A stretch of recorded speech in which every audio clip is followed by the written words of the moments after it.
कहानी का नाम है धूर्त सांप और मूर्ख कौवा। बहुत दिन पहले की बात है। एक कौवा भोजन की तलाश में यहां वहां उड़ रहा था। उस समय बहुत ठंड पड़ी थी और ठंडी ठंडी उत्तरी हवाएं चल रही थी। फिर भी वह कौवा उस ठंड के मौसम में भी भोजन की तलाश में उड़ रहा था। उसे तो बहुत भूख लगी थी और अचानक जमीन पर एक सांप को गुड़ी मुड़ी होकर पड़ा हुआ देखा। दरअसल बहुत ठंड होने के कारण वह सांप शांति से सूरज की उष्ण किरणों से अपना शरीर सेक रहा था। उस अचलित सांप को देखकर कौवा खुश हुआ और अपने आप से बोला, अरे वाह, मुझे तो मेरा भोजन मिल गया। मैं इस सांप को खा जाता हूँ। कितना स्वादिष्ट होगा इस सांप का मांस। ऐसे सोचकर वह कौवा धावा मारकर नीचे आ गया और सांप के नजदीक उसके पूंछ के पास जाकर बैठ गया।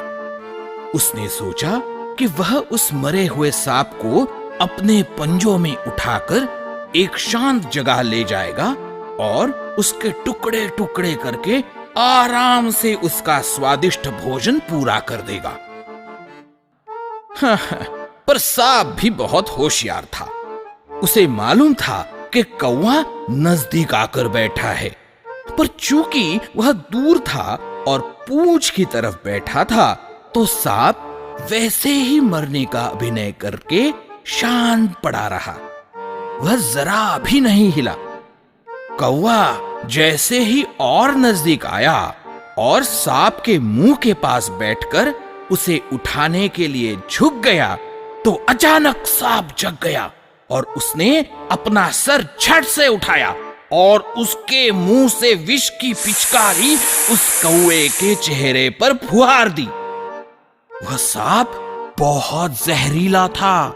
उस विष के फुहारे से कौवा झटपटाने लगा और वह कौवा झटपटाते हुए बोला,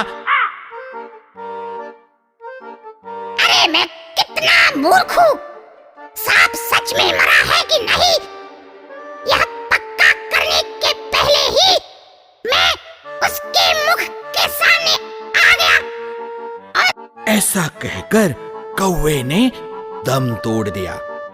इस तरह सांप के होशियारी के वजह से और कौवे की मूर्खता की वजह से सांप शिकार बनने के बजाय शिकारी बन गया और बाजी पलट दी।